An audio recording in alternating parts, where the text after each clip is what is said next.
Hello, j'espère que vous allez bien. Alors comme vous l'avez peut-être vu ou pas dans un précédent post, j'ai perdu ma vidéo, donc je vous la refais.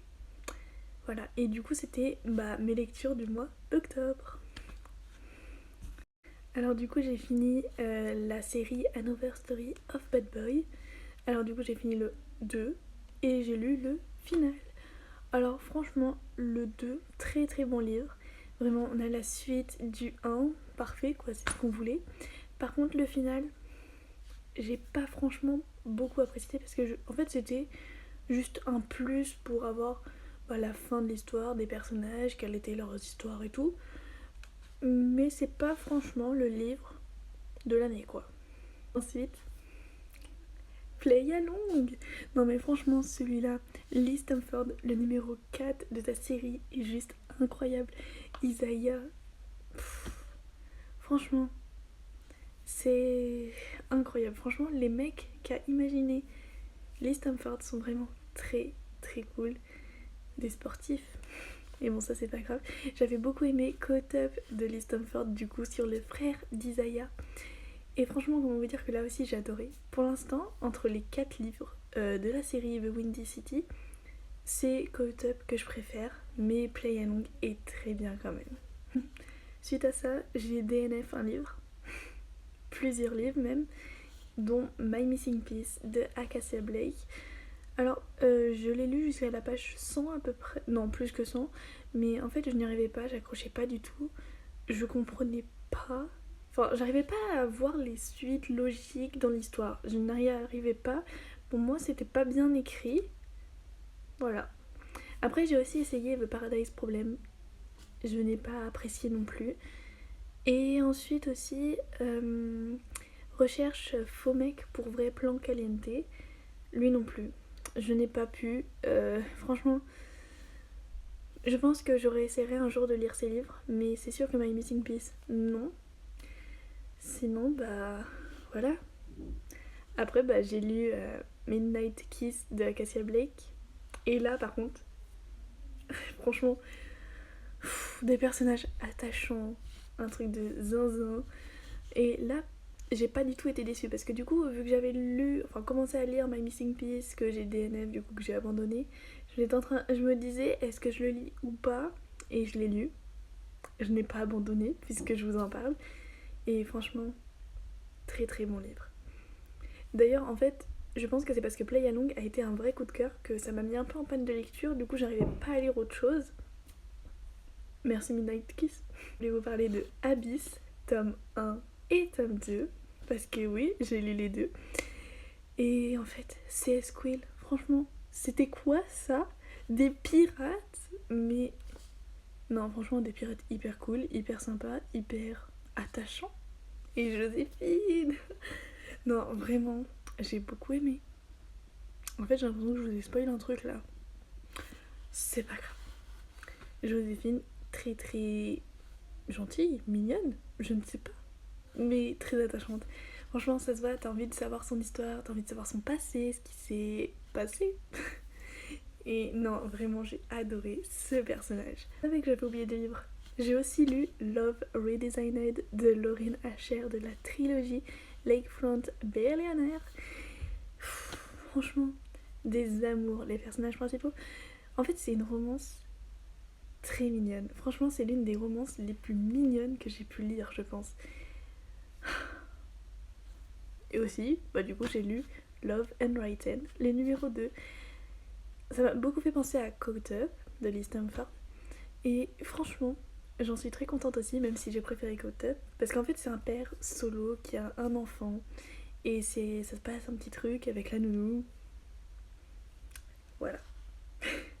Non, vraiment, en fait, je crois que j'adore genre cette trope où c'est un père solo avec une nounou. Je trouve ça trop mignon. En plus, quand il y a un enfant, c'est toujours plus cute. Voilà. Du coup, après, j'ai lu Da Vinci Code. Et oui, on est en automne, faut qu'on sorte des petits policiers. Donc, c'est parti. Donc, Da Vinci Code de Dan Brown. Franchement, une histoire de zinzin, ça aussi. En vrai, je m'attendais pas à ça. J'ai beaucoup aimé parce que d'habitude, en fait, c'était l'un des c'est le premier policier que je lis. Parce que genre je suis pas trop fan de ça, j'adore les films policiers à la télé.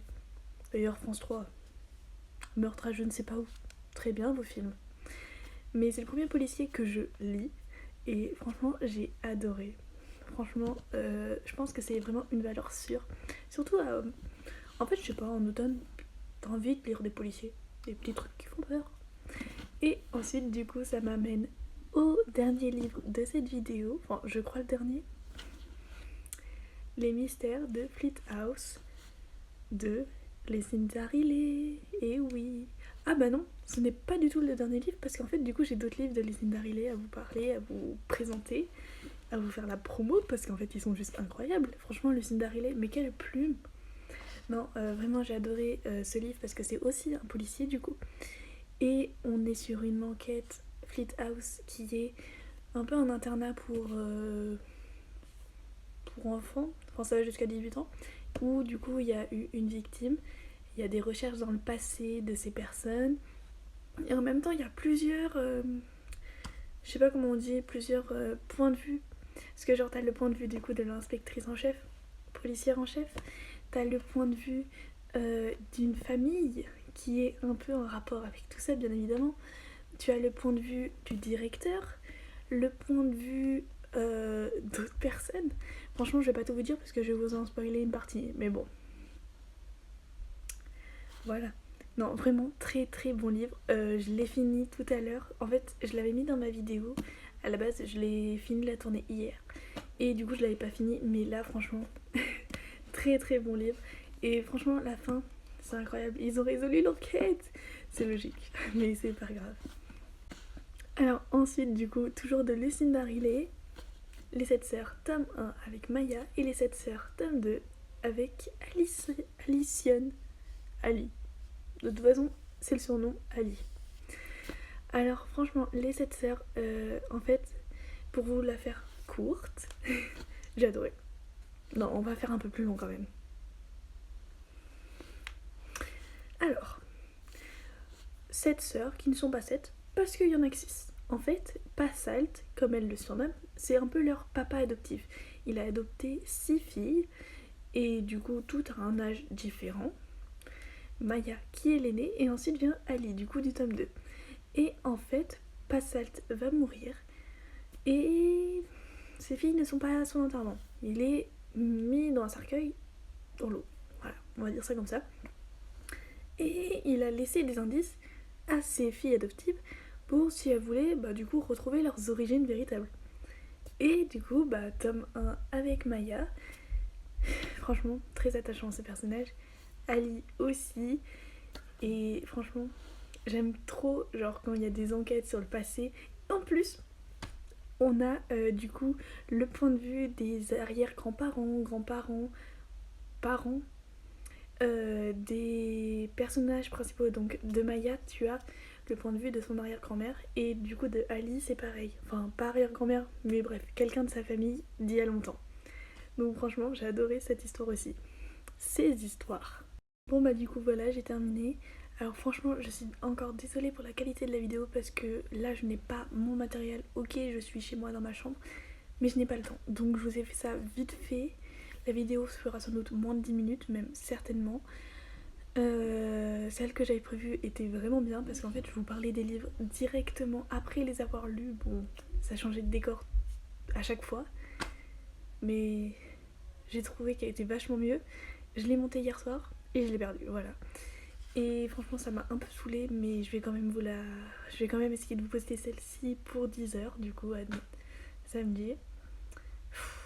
En vrai non, ça m'énerve de ouf parce que j'avais tout fait, j'avais même incrusté les images des livres et tout, j'avais fait la description, j'ai plus rien. Ouais, c'est comme ça. En tout cas, j'espère que cette vidéo vous aura plu. Du coup, c'était les lectures que, voilà, ce que j'ai lu pendant ce mois d'octobre. Alors, je vous préviens tout de suite.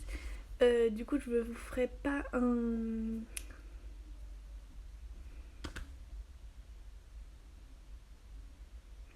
Je n'ouvrirai pas un récap du coup de novembre parce que je le mettrai avec celui de décembre parce que j'ai prévu tout un tas de vidéos Genre dans mon petit carnet, j'ai écrit plein d'idées de vidéos.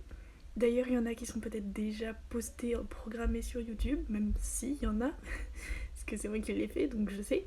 Donc il y en a qui sont déjà programmées pour être postées samedi 10h, voilà. Et du coup, bah, je sais que je ne pourrai pas caser une vidéo récap lecture, donc bah, je vous ferai ça genre autour du début janvier, je crois que c'est le 6 janvier. Je vous ferai ça, genre j'ai prévu dans mon emploi du temps de vidéo de vous donner un petit récap bah, du coup des lectures que j'ai eues pour novembre et décembre, mais pour l'instant c'est pas encore le cas puisqu'on n'est pas au mois de novembre et décembre. Voilà. Et vous, du coup, quel livre vous avez lu? Ça m'intéresse vraiment. Est-ce que vous aussi, vous avez des pannes de lecture comme ça après avoir lu des livres? Non, franchement, je pense que j'ai pas mal lu ce mois-ci et j'ai beaucoup aimé mes lectures, voilà.